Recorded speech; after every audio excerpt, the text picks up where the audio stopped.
여러분 안녕하십니까? 10월 9일 목요일 KBS 아메리칸 뉴스입니다. 유엔의 새로운 대북인권 결의안 초안에 북한 인권 침해의 책임자를 국제형사재판소에 회부하는 방안이 포함됐습니다. 김정은 위원장을 겨냥한 것으로 해석될 수 있어 파장이 예상됩니다. 뉴욕 박에스터 특파원입니다. 유럽연합이 새로운 유엔 대북인권 결의안 초안을 관심국에 회람하기 시작했습니다. 핵심은 북한 인권 침해 책임자들을 국제형사재판소에 회부하는 안. 구체적으로 이름이 거론되지는 않지만 1인 지도 체제인 북한에서 책임자란 결국 김정은 위원장을 의미하게 됩니다. 북한 최고 지도자까지 겨냥한 강력한 결의안은 지난 2월 유엔 북한인권조사위의 조사 결과가 나오면서부터 예고돼 왔습니다. 조사위는 북한의 반인도적 범죄 책임자를 국제형사재판소를 통해 제재할 것을 권고했고, 뒤이어 인권이사회 결의안은 안보리가 북한 인권 상황을 국제사법체제에 회부할 것을 권고했습니다. The United States looks forward to working with the and other nations on a strong UN resolution that carries these recommendations forward. 대북 인권 결의안은 2003년부터 매년 채택되어 왔지만 북한의 맞대응도 여느 때와는 다릅니다. 초안의 비공개 회람이 시작되자마자 최초의 자체 인권 설명회를 열었습니다. And DPRK is totally against misusing human rights for regime change in the country. 관련국 간의 의견 조율을 거쳐서 최종안이 만들어지면 다음 달 말 인권을 다루는 제3위원회 표결을 거쳐서 12월 중순쯤 유엔 총회의 결의안이 상정됩니다. 뉴욕에서 KBS 뉴스 박에스터입니다. 관심은 이번 결의안 초안으로 김정은 위원장이 실제로 국제형사법정에 서게 될 것이냐입니다. 실현 가능성과 관계없이 북한의 강력한 반발이 예상됩니다. 계속해서 박태서 특파원의 보도입니다. 북한 최고 지도부를 국제사법심판대에 세우기 위해선 유엔 안전보장이사회 결의가 필수적입니다. 이 경우에 중국과 러시아의 거부권 행사가 변수입니다. 그래서 안보리를 거치지 않고 곧바로 유엔 총회 표결로 넘어갈 거란 관측이 나옵니다. Mobilizing to the utmost all the judicial mechanisms that are available within the UN system. 하지만 유럽연합 초안 그대로 통과된다 해도 총회 결의는 법적 구속력이 없습니다. 때문에 현재로선 김정은 제1위원장이 국제법정에 설 가능성은 크지 않습니다. 대안으로 제시된 유엔의 특별법정을 설치하는 건 역시 당사국인 북한이 동의해야만 합니다. 그럼에도 인권 문제로 최고 지도자가 거론되는 것 자체에 대한 북한의 반발은 예상을 뛰어넘고 있습니다. That resolution is a product of political confrontation and plot. 15년 만에 외무상이 유엔 총회에 나오는가 하면 초대받지도 않은 미국 주최 인권회의에 참석하겠다며 목소리를 높였습니다. 지난주 북한은 유럽연합의 인권 대화를 제의했습니다. 북한 인권을 둘러싼 관련국들 간의 외교전도 치열하게 전개되는 양상입니다. 뉴욕에서 KBS 뉴스 박태서입니다. LA시의회가 최저임금을 최대 15달러 25센트까지 인상하는 조례안을 발의했습니다. 전국적인 최저임금 인상 움직임에 맞춰 한 발 더 나아간 것으로 경제 활성화와 악화 사이에서 찬반 논란이 거세게 일고 있습니다. 노승욱 기자가 보도합니다. LA시 의원들이 최저임금을 최대 15달러 25센트까지 인상하는 조례안을 발의했습니다. 길 세디오와 폴 코레츠, 폴 크레코리안, 마이크 보닌 등 6명의 시의원이 지난 화요일 발의한 조례안은 최저임금을 단계적으로 인상해 오는 2017년에는 13달러 25센트로 이후 매 2년마다 15%씩 인상해 2019년에는 15달러 25센트까지 올리는 내용을 담았습니다. Those workers who would contribute to the activity of our economy, who would buy goods and services, who would spend some of the resources on recreation, who would be people who contribute to the service economy, are unable to do that. They simply can't because they don't have enough money to do so. 이는 지난달 노동절 집회에서 에릭 가세트 시장이 제안한 13달러 25센트에서 2년 후 인상폭까지 제시한 것으로 한 발 더 나아간 것입니다. 또 오바마 행정부가 추진하고 있는 연방 최저임금 인상 계획과도 발을 맞춘 것으로 현재 오바마 대통령은 현행 7달러 25센트인 최저임금을 10달러 10센트로 인상하는 방안을 추진하고 있습니다. 때를 같이해 에릭 가세트 시장과 조 바이든 부통령은 지난 화요일 LA의 한 베이커리에서 만나 이 같은 최저임금 인상 목소리에 힘을 실었습니다. 노조와 노동계 단체들은 이번 조례안 발의를 적극 환영하고 나섰습니다. 임금 상승으로 인한 세수 확보와 소비 증가로 경제가 활성화될 것이란 논리입니다. 노동자들의 그 호주머니에 돌아가고 그 가정에 쓰이고 그리고 우리 지역의 경제를 원활하게 하는 데 도움이 될 것이라고 믿습니다. 하지만 여전히 급격한 최저임금 인상에 반대의 목소리도 만만치 않습니다.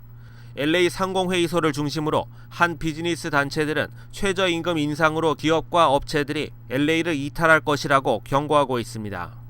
여러 찬반 논란 속에서 일단 시 조례안은 상정될 경우 발의 의원 6명이 이미 전체 의석의 절반을 차지하고 있어 통과 가능성이 매우 높아 보입니다. 이번에 발의된 조례안은 앞으로 소위원회를 거쳐 내년 1월 중에는 전체 회의에 상정될 것으로 예상됩니다. KBS 뉴스 노승욱입니다.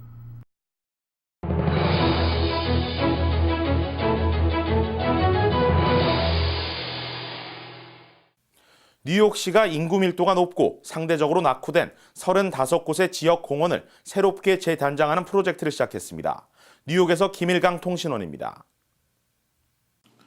빌 드 블라지오 뉴욕시장이 플러싱의 한 공원에서 페인트 보수 작업 중에 직접 도색을 하고 있습니다. 뉴욕시 공원 개선 프로젝트인 커뮤니티 파크 이니셔티브, 일명 CPI의 시작을 알린 것입니다. Well, there's cracked asphalt, there's old play equipment and benches, there's a lot of concrete, as you can see, there's not much greenery. And one thing the Parks Department's been doing a great job on recent years is replacing concrete with greenery, with field turf, with better options for kids. All those upgrades are needed.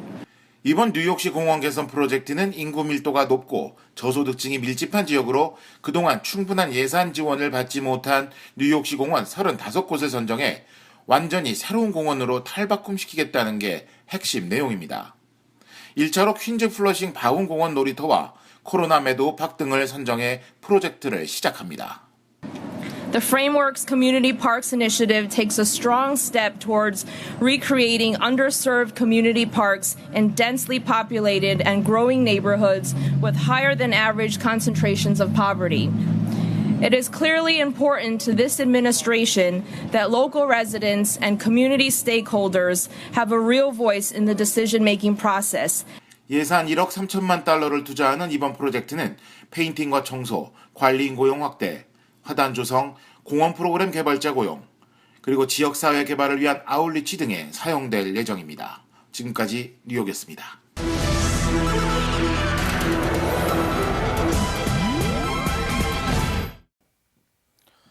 에볼라에 감염돼 숨진 미국인 남성의 가족들이 병원 치료에 강한 불만을 제기하면서 논란이 일고 있습니다. 급속하게 번지는 에볼라를 막기 위해 국제사회의 적극적인 대응을 주문하는 목소리도 커지고 있습니다. 워싱턴 이주환 특파원입니다. 에볼라 바이러스에 감염돼 미국에서 처음으로 숨진 토머스 에릭 던컨의 치료를 놓고 제기되는 논란은 이렇습니다. 세계보건기구 WHO도 그 치료 효능을 인정한 에볼라 감염 생존자의 혈청 주입을 왜 던컨에게는 안 했느냐는 겁니다. 미국에서 임상시험 중인 약물을 뒤늦게 투여한 점도 논란거리입니다.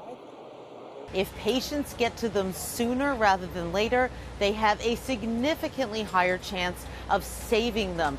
가족들이 인종차별 의혹까지 제기하며 진료 기록 공개를 요구하자 병원 측은 초기 오진을 인정했지만 의혹을 명확히 규명하지는 못하고 있습니다. 에볼라 확산을 막기 위해 국제사회에 적극적인 대응을 주문하는 목소리도 커지고 있습니다.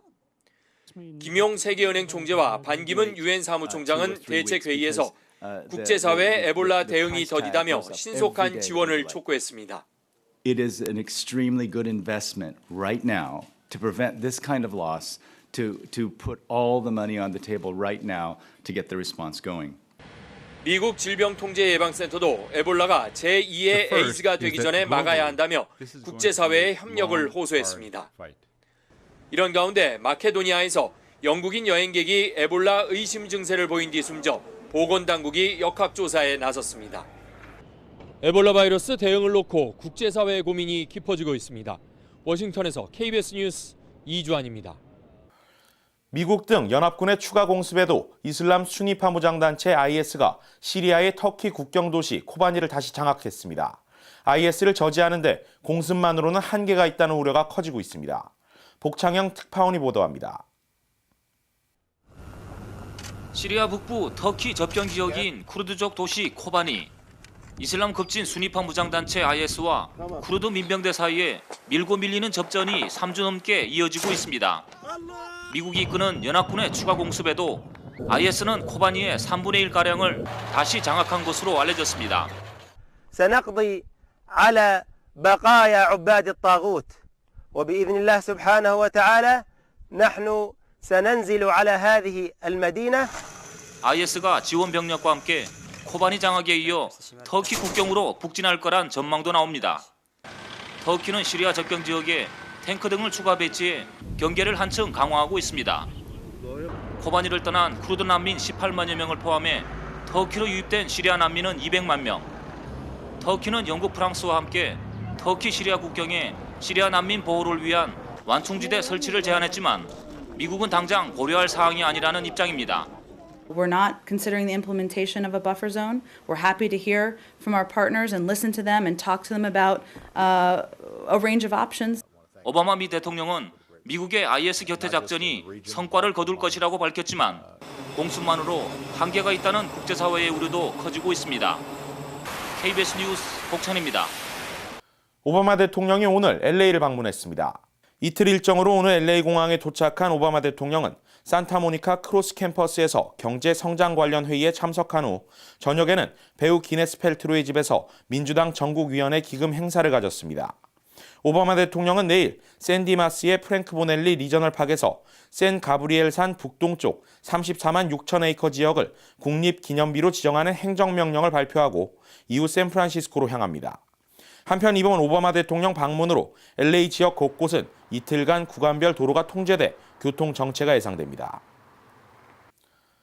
이상으로 10월 9일 목요일 KBS 아메리카 뉴스를 마칩니다. 고맙습니다.